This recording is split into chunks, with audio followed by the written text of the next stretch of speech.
முடியாது. இப்ப எங்க அம்மா வீட்டுக்கு போறேன், எனக்கு வழிய விடுங்க என்றார். கொண்ட வெண்ண விட்டால் காட்டில கண்ட வெண்ண விட மாட்டேன். எந்தக்கு வெள்ளாவை இறக்க வேண்டும் என்று உனக்கு வெள்ளாவை இறக்க வேண்டுமையானால் எனக்கு நீ ஒரு சத்தியம் செய்ய வேண்டும் என்றார்.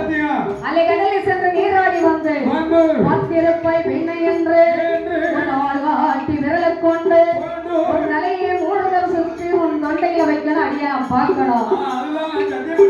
ஆமா அப்படியா? வல்லரைக்கு ஓடோடி வாரா. அவள் பெண் என்ற நினைத்தான், பெருமாள் என்று நினைக்கல.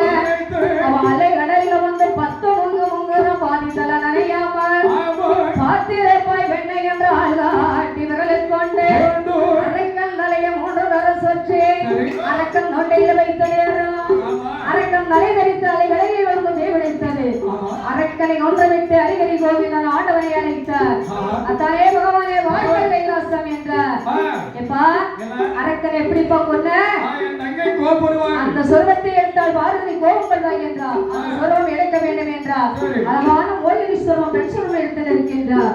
ஆண்டவன் சிவபெருமான் கோயிலே பார்த்தவுடனே மதிமகிழ்ந்த